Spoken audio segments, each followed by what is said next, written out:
आज की इस वीडियो में हम करने वाले हैं एसएससी जीडी 2025 के एक और शिफ्ट का सॉल्यूशन। तो अगर आप इस चैनल पर नए हैं तो चैनल को लाइक, शेयर और सब्सक्राइब करना बिल्कुल मत भूलिएगा। तो पेन पेपर उठा लीजिए, स्टार्ट करते हैं। 19 फ़ेब को जो एग्जाम हुआ था उसकी शिफ्ट 2 का सॉल्यूशन। तो पहला सवाल है हमारे पास, in a fraction the numerator is increased by 40% and the denominator is diminished by 20%। What fraction of the original is the new fraction? वो निकालना है। मान लिया हमने ओरिजिनल फ्रैक्शन क्या था, हमारा x अपॉन y था, हमारा जो ओरिजिनल भिन्न था। ठीक है, तो x अपॉन वाई ये हो गया न्यूमिनेटर, ये हो गया डिनोमिनेटर। तो न्यूमिनेटर के लिए बोल रहा है कि उसमें इंक्रीज हो गया 40% का, कि अगर वो x था तो अब कितना हो गया है 140 डिवाइडेड बाय 100, 100 से कितना हो गया 140। और जो हमारा डिनोमिनेटर है डिमिनिश्ड, मतलब वो कम हो गया है कितना 20% से, अगर वो 100 था तो कितना हो गया है 80 हो गया है। ठीक है, तो इसको सॉल्व करते हैं तो कितना आएगा, 100 से तो पूरा 100 कैंसिल हो जाएगा, 0 से 0 कैंसिल हो जाएगा, 2 से ये कितनी बार जाएगा 4 बार, 2 से ये कितनी बार जाएगा 7 बार। तो हमारे पास कितना आएगा 7x डिवाइडेड बाय 4y। तो ये जो हमारा x अपॉन वाई था ये तो क्या था, ओरिजिनल फ्रैक्शन था हमारा, और ये क्या हो गया, अब ये हो गया कि जो नया फ्रैक्शन आया है तो कितना हो गया 7/4 हो गया है पुराने वाले फ्रैक्शन का। तो ऑप्शन नंबर 4 हमारा राइट आंसर है। आते हैं क्वेश्चन नंबर 2 पर। The motor car goes to a place at a speed of 23 kilometre per hour and returns at a speed of 33 kilometre per hour. The average speed of the motor car in the entire journey. तो बताना है कि उसकी average speed क्या है। हमें पता है एवरेज स्पीड किसके बराबर होती है, हमारी total distance divided by total time. ठीक है, तो एक बार क्या हुआ है, वो एक जगह से दूसरी जगह गया है, और दूसरी बार क्या है कि आया है। ठीक है, रिटर्न हुआ है। तो पहले हमने मान लिया कि उन दोनों के बीच का डिस्टेंस कितना है d, तो टोटल डिस्टेंस कितनी हो गई 2d। ठीक है, फिर इसके बाद जो वो गया है, तो मतलब इधर से इधर गया है, कितने की स्पीड से गया है, d डिस्टेंस उसने ट्रेवल किया है और 23 की स्पीड से गया है, प्लस जब वो आया है तो d डिस्टेंस पे ट्रेवल की है, स्पीड कितनी है 33। तो बस इसको सॉल्व कर लो, तो ये आएगा 2d, डिवाइड कितने से करेंगे, और ये इनका एलसीएम लेंगे 23 और 33 का, तो इनकी मल्टीप्लाई हो जाएगी। तो यहाँ पर कितना आएगा हमारे पास में 33d प्लस 23d। तो इसको सॉल्व करते हैं, 2d इज इक्वल टू ये 23 इंटू 33, और यहाँ पर कितना आएगा हमारे पास में, इनको ऐड कर लीजिए, 3 और 3 कितना हो जाएगा 6, और यहाँ पर कितना आएगा 3 और 2 5 हो जाएंगे। ठीक है, 2 से ये कितनी बार जाएगा 28 बार, और d था जो कैंसिल हो जाएगा। तो नीचे कितना आ रहा है भाई 28 आ रहा है, तो हमें मल्टीप्लाई करके डिवाइड करके देखने की जरूरत ही नहीं है, क्योंकि एक ही ऑप्शन है जिसके नीचे 28 है। तो ऑप्शन नंबर 1 हमारा राइट आंसर है। आते हैं क्वेश्चन नंबर 3 पर। The smallest natural number which is divisible by 48, 72, 16 and 15। तो कौन डिविजिबल होगा, ये ऑप्शन तो हम देखते ही उड़ा सकते हैं। क्यों, क्योंकि इनसे डिविजिबल होना चाहिए, तो 2 से भी डिविजिबल होगा, तो ये तो 2 से डिवाइड होएगा ही नहीं भी। अब देखते हैं इनको, तो किससे डिविजिबल है 72 से, तो इसका मतलब 8 और 9 दोनों से डिविजिबल होगा। तो 9 की डिविजिबिलिटी चेक करते हैं, 7 और 2 कितना आया, डिजिट का सम 9, तो ये हमारा आंसर हो सकता है। इसको देखते हैं, 7 और 1 8 आंसर हो सकता है, नहीं हो सकता। इसको देखते हैं, 8 7 15 4 19 क्या हो सकता है, नहीं हो सकता। तो एक ही ऑप्शन, ऑप्शन नंबर 2 हमारा राइट आंसर है। आते हैं क्वेश्चन नंबर 4 पर। द एलसीएम ऑफ 21, 24, 104 एंड 312 क्या होगा, क्या होगा भाई इनका एलसीएम। एक सेकंड में आंसर आ सकता है, ये ऑप्शन देखते ही काट दे। क्यों, क्योंकि जो भी आंसर होगा हमारा वो 24 से डिवाइड होगा पूरा का पूरा। 24 से होगा तो 2 से भी होगा, तो इनमें से कोई भी ऑप्शन 2 से डिविजिबल होएगा ही नहीं। तो ऑप्शन नंबर 1 हमारा राइट आंसर हो जाएगा। आते हैं क्वेश्चन नंबर 5 पर। 100 guavas were bought at 1210 rupees per 100 and were sold at a profit of 965 rupees. Find the selling price per dozen of guavas. तो एक दर्जन जो अमरूद है हमें उनका रेट निकालना है। ठीक है, तो हमने 100 गवावा खरीदे, 100 अमरूद खरीदे, उनका रेट कितना है हमारे पास में 1210, ये हो गया इनका कॉस्ट प्राइस। अब क्या हुआ, हमें प्रॉफिट हुआ है 965 का, तो 965 इसमें ऐड कर देंगे, क्या मिल जाएगा हमें सेलिंग प्राइस किसका, 100 अमरूद का। तो ऐड करते हैं, 0 और 5 कितना हो जाएगा 5, 6 और 1 के साथ 9 2 11, और ये कितना आ गया हमारे पास में 2175। 2175 क्या है, सेलिंग प्राइस है, किसका सेलिंग प्राइस है 100 अमरूद का। लेकिन निकालना किसका है, प्रति दर्जन यानी पर डोजन। 12 अमरूदों का प्राइस निकाल दो, तो मल्टीप्लाई कर देते हैं 12 से। 25 से काटते हैं, 25 से 4 बार, 25 से 8 बार, कितना बचेगा हमारे पास में 17। 25 छिक्के 150, 25 सत्ते 175। ठीक है, 4 से कितनी बार जाएगा 3 बार, तो 87 की 3 से मल्टीप्लाई कर दो, आंसर आ जाएगा 3 सत्ते 21, 2 3 अट्ठे 24 और 2 26, 261। ऑप्शन नंबर 3 हमारा राइट आंसर है। आते हैं क्वेश्चन नंबर 6 पर। The population of a district is इतना, आउट ऑफ विच इतना are males and 31% of population is literate. ठीक है, और 31% males are literate, then what percentage of females are literate. तो देखो भाई, जो भी पॉपुलेशन होगी डिस्ट्रिक्ट की वो मेल और फीमेल को मिलाकर ही तो बनी होगी, मेल और फीमेल से बनाकर बनी होगी। तो इस टाइप के क्वेश्चन को हम किससे सॉल्व करते हैं, एलिगेशन से सॉल्व करते हैं। तो एक साइड लिखते हैं मेल, एक साइड लिखते हैं फीमेल। जो हमें लिटरेसी परसेंटेज निकालना है तो यहाँ पर भी लिटरेसी का ही परसेंट निकालते हैं, ठीक है? 31% मेल लिटरेट है तो यहाँ पर लिखते हैं 31%, फीमेल का हमें निकालना है, मान लिया X% है। टोटल पॉपुलेशन का कितना परसेंट लिटरेट है? 31%, तो यहाँ पर लिखा 31%। अब यहाँ पर क्या लिखते हैं, मेल और फीमेल का रेशियो, वो हमें निकालने की ज़रूरत नहीं है। क्यों नहीं है? क्योंकि देखो इनका परसेंट का डिफरेंस कितना आया, 0, तो ऑब्वियस सी बात है इनका जो डिफरेंस होगा वो भी हमारा 0 ही आएगा। तो यहाँ पर X की वैल्यू क्या हो जाएगी हमारी, 31%। तो ऑप्शन नंबर 1 हमारा राइट आंसर है। आते हैं क्वेश्चन नंबर 7 पर। The force proportional to 2.5, 9.6 and 7.5 क्या होगा? तो फोर्थ प्रोपोर्शनल हमने मान लिया x है, तो क्या लिख सकते हैं, 2.5 रेशियो 9.6, प्रोपोर्शनल का साइन लगाएंगे और यहाँ पर ये 75 और रेशियो का साइन और x। तो अब इसको प्रोपोर्शनल में है ना, तो अब क्या करेंगे, 2.5 डिवाइडेड बाय 9.6 इक्वल होगा किसके, 75 डिवाइडेड बाय x के। पॉइंट से पॉइंट काट सकते हैं, 25 से जाएगा 3 बार, x की मल्टीप्लाई क्या होगा, x का आंसर 96 इंटू 3 हो जाएगा।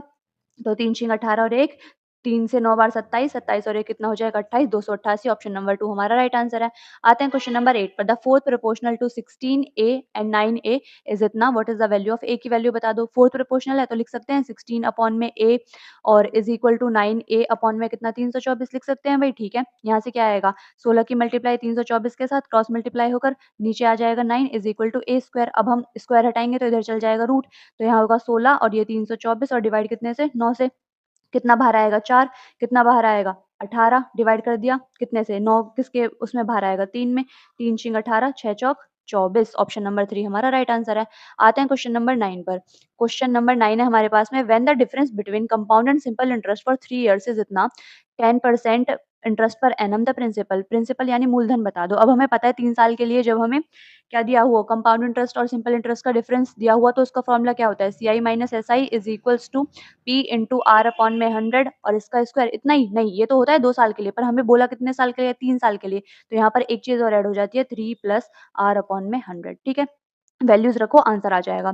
CI माइनस SI की वैल्यू कितनी है, 217 इज इक्वल टू, प्रिंसिपल हमें निकालना है, रेट हमें 10% दे रखी है और ये इसको लिखते हैं 3 प्लस 10 अपॉन में 100, ठीक है। 0 से 0 कैंसिल, 0 से 0 कैंसिल, ठीक है, ये वाला 0 कैंसिल, ठीक है। तो ये आएगा 217 इज इक्वल्स टू P और यहाँ पर कितना हो जाएगा, 10 बचेगा ना, 10 का स्क्वायर कितना हो जाएगा 100। यहाँ से इसको करते हैं सॉल्व, तो 10 बचेगा ना, यहाँ पर 10 या 30 और 1 31, 31 बटे 10।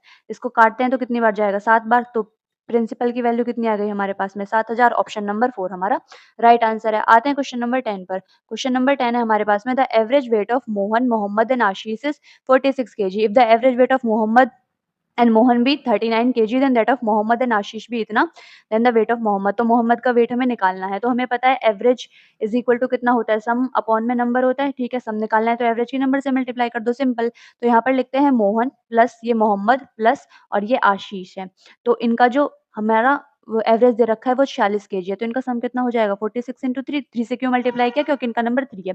सम निकालेंगे, 3 छिंग 18, 3 चौक 12 और 1 13, कितना आ गया 138 kg। उसी तरह से मोहम्मद और आशीष का वेट निकालते हैं, मोहन और मोहम्मद का वेट निकालते हैं, तो कितना आएगा, 39 की मल्टीप्लाई 2 के साथ कितना आ गया 78 kg। इसके बाद निकालते हैं मोहम्मद और आशीष का वेट, मोहम्मद और आशीष के वेट का सम कितना आ गया हमारे पास में, 47 की मल्टीप्लाई 2 के साथ कितना आ गया 94 kg, ठीक है। हमें निकालना किसका है, मोहम्मद का वेट, तो हमें किसका वेट चाहिए, आशीष का वेट मिल जाए भाई, निकल जाएगा हमारा आंसर। तो क्या करते हैं, यहाँ पर से मोहन और ये जो मोहम्मद का वेट यहाँ पर रखते हैं, इससे हम किसका वेट निकालते हैं, आशीष का। तो 138 में से 78 घटाएंगे, 8 में से 8 जाएगा 0, 13 में से 7 जाएगा 6, किसका वेट निकल गया, आशीष का। अब 94 में से घटा दो, तो 94 माइनस 60 करेंगे तो कितना आएगा, 4 में से 0 जाएगा 4, 9 में से 6 जाएगा, कितना बचेगा 3, तो 34 kg। ऑप्शन नंबर 4 हमारा राइट आंसर है। आते हैं क्वेश्चन नंबर 11 पर। क्वेश्चन नंबर 11 है हमारे पास, वीर has 1224 rupees with him. He divided it amongst his sons Nitin and Praveen and asked them to invest it at 4% rate of interest annually. It was seen that Nitin and Praveen got same amount. बहुत important line है, same amount after 19 and 20 years respectively. How much did Veer give to Praveen? तो वीर ने प्रवीण को कितना पैसा दिया ये हमें बताना है। तो वीर है भाई, वीर के 2 बेटे हैं, नितिन और कौन है, एक है प्रवीण, ठीक है।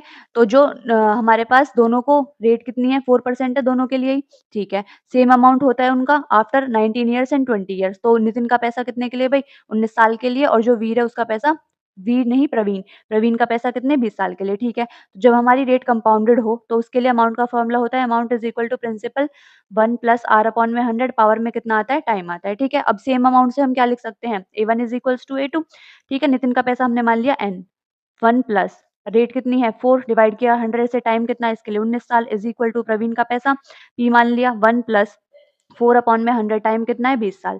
ठीक है, यहाँ से सॉल्व करेंगे तो यहाँ पर तो कोई पावर बचेगी नहीं भाई 1 बचेगा is equals to P into 1 plus 4 upon में 100 बचेगा।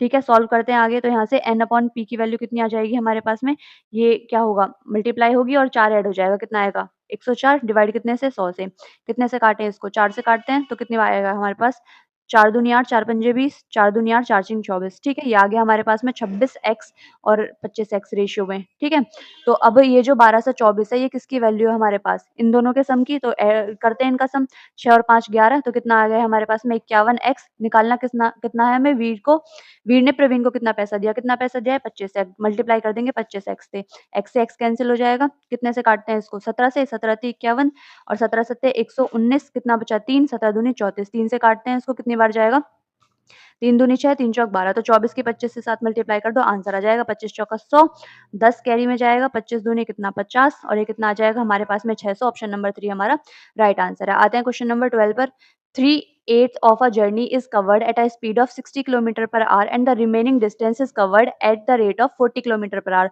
The average speed for the whole journey. तो average speed निकालनी है whole journey के लिए तो average speed is equal to होता कितना है हमारे पास में total distance divided by total time. ठीक है, हमने मान लिया टोटल डिस्टेंस जो है ना उसकी 8 है या 8x मान लेते हैं। ठीक है, 8x है तो उसमें बोला गया है कि average speed is equal to total distance divided by total time. Total distance कितना मान लिया 8x तो 8x लिखेंगे।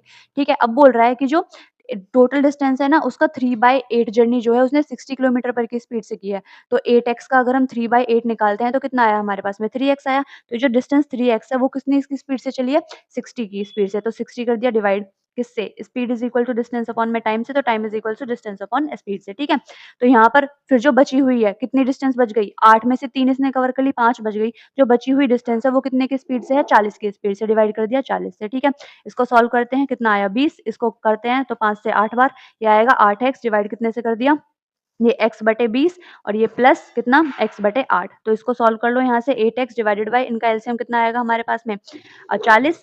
ठीक है, 20 दूनी 40 तो 2x प्लस 8 पंजे 40 तो 5x ये आएगा 8x इंटू ये हमारे पास 40 ऊपर चला जाएगा 5 और 2 7x x से x कैंसिल हो जाएगा ये कितना बचेगा 8 चौक 32 और ये डिवाइड कर दिया 7 से तो इसको सॉल्व करते हैं तो कितनी बार जाएगा 7 चौक 28 कितना बचेगा 4 फिर 7 पंजे 35 फिर कितना बचेगा 5 तो 7 सत्ते 49 45.7 के समथिंग इसका मतलब नियरेस्ट इंटीजर बताना है तो 46 ऑप्शन नंबर 2 हमारा राइट आंसर है। आते हैं क्वेश्चन नंबर 13 पर। क्वेश्चन नंबर 13 है the curve surface area of a sphere is इतना find its diameter. Diameter find करना है और वो भी किसमें मीटर में। ठीक है, कर्व सरफेस एरिया स्फीयर का क्या होता है हमारे पास में क्या होता है 4 pi R square curve surface area is equal to कितने 9856 के इक्वल। ठीक है, तो यहाँ से सॉल्व करते हैं तो 4 इंटू 22/7 और आर स्क्वायर आर की वैल्यू तो हमें पता ही नहीं है 9856। ठीक है, अब इसको काटते हैं कितने से 11 से 11 दूनी 22 11 से इसको काटेंगे तो कितना आएगा हमारे पास में 11 अट्ठे 88 10 बचेंगे 11 निम्मा 99 11 छिक्के 66 2 से काटते हैं तो कितनी बार जाएगा या 8 से ही काटते हैं 8 से काटेंगे तो 8 एकम 8 8 एकम 8 8 दूनी 16 और R square is equal to कितना है 112 इंटू 7 पॉइंट हटाते हैं तो कितना आएगा हमारे पास में पॉइंट नहीं स्क्वायर हटाते हैं तो यहाँ पर रूट चला जाएगा 112 इंटू 7 और यहाँ पर कितना आएगा हमारे पास में 16 सत्ते 112 होते हैं। ठीक है, तो 4 और ये 7 बाहर आ जाएगा तो आर की वैल्यू कितनी हो गई 28 सेंटीमीटर लेकिन हमें चाहिए किसमें मीटर में और चाहिए क्या डायमीटर तो 2r की वैल्यू कितनी हो जाएगी 56 सेंटीमीटर हमें किसमें चाहिए मीटर में तो 0.56 मीटर ऑप्शन नंबर 4 हमारा राइट आंसर है। आते हैं क्वेश्चन नंबर 14 पर। क्वेश्चन नंबर 14 है हमारे पास में the cost price of 12 pence is equal to the selling price of 9 pence find the profit percentage. Profit percentage निकालना है उसके लिए हमें क्या चाहिए सीपी और एसपी चाहिए और डिफरेंस चाहिए उनका। ठीक है, तो बोला गया है 12 पेन्स का जो सीपी है वो बराबर है किसके 9 पेन के एसपी से। ठीक है, तो 3 से काटो रेशियो लेने के लिए 3 चौक 12 3 तिया 9 तो सीपी और एसपी का रेशियो कितना आ गया हमारे पास में 3/4 यानी 3 में खरीदी 4 में बेच दी। डिफरेंस कितने का 1 का किस पर सीपी 3 मल्टीप्लाई कर दी 100 से परसेंटेज के निकालने के लिए कितना आया 33 सही 1/3% ऑप्शन नंबर 3 हमारा राइट आंसर है। आते हैं क्वेश्चन नंबर 15 पर the simple interest on a principal amount is 487 for a period of 2 years at the rate of 5% per annum the principal amount principal हमें निकालना है। ठीक है, तो पर 5% पर एनम बोला गया है यानी 1 साल में हमें कितना इंटरेस्ट मिल रहा है 5% मिल रहा है तो 2 साल में कितना मिल जाएगा हमें 10% मिल जाएगा। ठीक है, अब इसी 10% की वैल्यू हमें दे रखी है 487 किसकी वैल्यू 10% की हमें निकालना है प्रिंसिपल यानी 100% की वैल्यू निकालनी है। परसेंट से परसेंट कैंसिल, 0 से 0 कैंसिल, कितना आ गया हमारे पास में 4870, ऑप्शन नंबर 1 हमारा राइट आंसर है। आते हैं क्वेश्चन नंबर 16 पर। क्वेश्चन नंबर 16 है P, Q, R and S can complete a piece of work in 25, 30, 36 and 40 days respectively. ठीक है, तो सबसे पहले क्वेश्चन को आगे पढ़ने से पहले टोटल वर्क निकाल लेते हैं। पी कितने दिन में कर सकता है? 25 दिन में। क्यू कितने दिन में कर सकता है? 30 दिन में। आर जो है कितने दिन में कर सकता है? 36 दिन में। और जो एस है हमारा कितने दिन में कर सकता है? 40 दिन में। ठीक है, ये हो गया। सबसे पहले क्या निकालेंगे? इनका एलसीएम निकालेंगे, जिससे कि हमें टोटल वर्क मिल जाएगा। तो एलसीएम निकाल के आप देख सकते हैं कितना आएगा, 1800 आएगा। अब निकालते हैं हम एक एक करके इनकी एफिशिएंसी। क्या इनकी एफिशिएंसी आएगी? 1800 को डिवाइड करते हैं 25 से। ये रहा हमारा 1800 डिवाइड कर दिया कितने से? 25 से। तो 25 सत्ते 175, 25 दूनी 50, कितना आया? 72। इसको करते हैं तो कितनी बार जाएगा? 0 से 0 कैंसिल, 3 छींग 18 और ये 0 कितनी बार? 60 बार। अब डिवाइड करके देख सकते हैं। 1800 को अगर हम 36 से काटते हैं तो कितनी बार जाएगा? 18 दूनी 36 होते हैं भई, ठीक है? 2 से कितनी बार जाएगा? 50 बार। तो इसकी एफिशिएंसी कितनी आ गई? 50। और एस को की एफिशिएंसी निकालने के लिए 1800 को 40 से डिवाइड करते हैं, 0 से 0 कैंसिल, 4 चौक 16 और ये 5 बचेगा, ठीक है? तो 45 आ गई इसकी एफिशिएंसी। अब हमसे बोला गया है कि they work on a rotation basis with Q working on the first day. तो क्यू पहले दिन काम करता है, ठीक है। अगले दिन कौन आता है भई? P on the third day, S on the second day. तो एस सेकंड डे पर आता है, पी थर्ड डे पर आता है और फिर कौन आता है लास्ट में? ये बचा है आर ऑन द फोर्थ। तो आर आता है सबसे लास्ट में, ठीक है? इस टाइप से काम हो रहा है। तो पहले दिन कितना काम हुआ है? 75 यूनिट, दूसरे दिन 60। पहले दिन कितना काम हुआ है भई? क्यू ने काम किया है, तो इसका मतलब 60 पहले दिन काम हुआ है, ठीक है। दूसरे दिन कितना काम होगा भई? एस करेगा, कितना यूनिट होगा? 45 यूनिट। फिर तीसरे दिन कौन करेगा? तीसरे दिन करेगा पी, कितना काम होगा? 72 और लास्ट में करेगा आर यानी 50 यूनिट, ठीक है। इनको ऐड कर लो, 4 दिन का काम हमें मिल जाएगा। तो ऐड करते हैं तो कितना आएगा हमारे पास में? ये आएगा 5 और 2 कितना? 7, ठीक है। ये होएगा हमारे पास में 6 और 4 10, 5 15 और 7 22, तो 227 यूनिट काम हो गया कितने दिन में? 4 दिन में। हमें निकालना कितने दिन कितना काम है? 1800 काम कितने दिन में होगा? तो मल्टीप्लाई करते हैं, कितने से मल्टीप्लाई करके देखें? इसको हम मल्टीप्लाई करें 7 से, 7 से मल्टीप्लाई किधर करते हैं? 7 से मल्टीप्लाई इधर भी करनी पड़ेगी। तो 28 दिन में कितना काम हो रहा है हमारे पास में?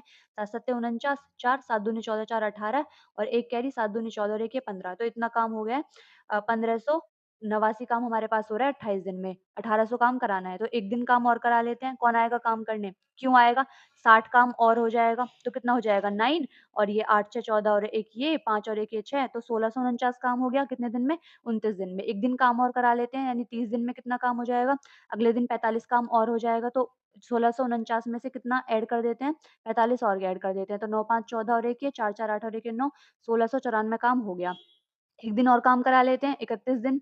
कितना काम और हो जाएगा? 72, तो ऐड कर देते हैं 72 इसमें। तो 4 और 2 6, 9 और 7 16 और 1 ये कितना आ गया? 1766। तो 31 दिन में इतना काम हो चुका है। अब काम कितना बच गया? 1800 में से कितना माइनस कर दो? 1766 माइनस कर लो, कितना आएगा? 10 में से 6 जाएगा 4, 9 में से 6 जाएगा 3, यानी 34 काम बचा है। तो 31 दिन हो चुके हैं काम, यहाँ पर लिख लेते हैं 31 दिन हो चुके हैं। अब बचा कितना काम है भई? 34। आएगा करने कौन? जो लास्ट वाला बचा था, यानी आर बचा है। तो 50 काम वो कर सकता है, तो इसको डिवाइड कर देंगे 50 से। 2 से काटते हैं तो 17 बार, 2 से काटते हैं तो 25 बार, 31 सही, 17/25, ऑप्शन नंबर 2 हमारा राइट आंसर है। आते हैं क्वेश्चन नंबर 17 पर। आई होप आपको ये क्वेश्चन समझ में आया होगा। क्वेश्चन नंबर 17 है हमारे पास में, इवैल्यूएट कर दो इस एक्सप्रेशन की वैल्यू। तो लिखेंगे -9 माइनस 60 डिवाइडेड बाय -15 और ये इनकी मल्टीप्लाई करेंगे तो 7 दूनी 14, माइनस से माइनस कैंसिल हो जाएगा, -9 और यहाँ कितनी बार जाएगा? 15 से 4 बार, तो -4 और ये -14, 9 और 4 कितने हो जाएंगे? -13, -14, तो ऐड कर देंगे -27, ऑप्शन नंबर 1 हमारा राइट आंसर है। आते हैं क्वेश्चन नंबर 18 पर। An article is marked at 950 rupees if it is sold at a discount of 20%, then the selling price becomes 2.5 times of its cost price. What is the cost price? यानी हमें वस्तु का क्रय मूल्य निकालना है। अब देखो, मार्केट प्राइस कितना है? 950। मार्केट प्राइस कितना है भाई? 950। बेचा कितने पर है? 20% के डिस्काउंट पर। तो एसपी कितना हो गया हमारे पास? 950 का 80%, ठीक है भाई। 20 में डिस्काउंट दिया है तो 80 में तो बेचा होगा। 0 से 0 कैंसिल, 0 से 0 कैंसिल, ठीक है। 8 पंजे 40, 4 और 8 9 कितने होते हैं? 72, 72 और 4 कितने हो जाएंगे हमारे पास में? 76। तो 760 किसकी वैल्यू हो गई हमारे पास में? एसपी की। अब बोला गया है then the selling price becomes 2.5 times of cost price. तो ये 760 किसकी वैल्यू हो गई? 2.5 ऑफ सीपी की वैल्यू होगी। तो यहाँ से सीपी निकाल सकते हैं, पॉइंट हटाएंगे, 0 लगा सकते हैं। अगर हम इसको 5 से काटते हैं तो कितनी बार जाएगा? 5 पूरे 25, इसको काटते हैं तो 5 एकम 5, 2 बचेगा, 5 पूरे 25 और ये 5 दूनी 10, 5 से काटते हैं तो 5 दूनी 10 और ये 152 की 2 से मल्टीप्लाई कर दो, आपका आंसर आ जाएगा। 2 दूनी 4, 2 पंजे 10 और 2 एकम 2 रेखे 3, 304 रुपए, ऑप्शन नंबर 2 हमारा राइट आंसर है। अब देखते हैं क्वेश्चन नंबर 19। Evaluate 16 + 9 divide 3 - 3 × 3। तो इसकी वैल्यू हमें इवैल्यूएट करनी है किसके अकॉर्डिंग? बोर्ड मास के अकॉर्डिंग हम निकालेंगे। तो सबसे पहले डिवाइड करेंगे, 3 तिया 9, तो 16 प्लस 3 और यहाँ पर माइनस करने से पहले मल्टीप्लाई, तो 3 तिया 9 और ये कितना हो जाएगा हमारे पास में 16 प्लस 3 कितने हो जाएँगे 19 माइनस 9 10। ऑप्शन नंबर 2 हमारा राइट आंसर है। आते हैं क्वेश्चन नंबर 20 पर। Kamal travels from city A to city B. If Kamal drives his car at 1/4 of his normal speed, then he reaches city B 54 minutes late. Find the time that Kamal would have taken to travel from city A to city B if he drove at his normal speed. अगर normal speed से जाएगा तो उसे कितना time लगेगा? तो मान लिया पहले कमल की स्पीड अगर 1 थी, तो अब उसकी स्पीड कितनी हो गई 1/4। ये है स्पीड का रेशियो, सिंप्लीफाई करके लिख सकते हैं 4:1। ठीक है। अब हमें पता है स्पीड इज इक्वल टू कितना होता है डिस्टेंस अपॉन में टाइम। अगर डिस्टेंस हमारी कांस्टेंट हो जाए तो स्पीड किसके प्रोपोर्शनल हो जाएगी 1 अपॉन टाइम के। तो जो स्पीड का रेशियो है, जो टाइम का रेशियो होगा वो इसका अपोजिट हो जाएगा। तो टाइम का रेशियो कितना हो जाएगा 1:4। ठीक है। अब जो इनके डिफरेंस की वैल्यू है 4 माइनस 1 कितना 3, इसकी वैल्यू हमें दे रखी है कितनी 54। तो ये 54 किसकी वैल्यू हो गई 3 की। नॉर्मल स्पीड पर टाइम कितना 1 यूनिट, तो मल्टीप्लाई कर देंगे 1 से 3 से काटते हैं 3 एकम 3 2 बचेगा, तो कितना बचेगा हमारे पास में 3 अट्ठे 24 18। ऑप्शन नंबर 4 हमारा राइट आंसर है। तो आज की वीडियो के लिए बस इतना ही और जाते-जाते आप लोगों के लिए होमवर्क क्वेश्चन जिसका आंसर आप लोग कमेंट बॉक्स में ज़रूर लिखिएगा। तो मिलते हैं नेक्स्ट वीडियो में एक और शिफ्ट के सॉल्यूशन के साथ। तो तब तक के लिए keep learning and keep growing.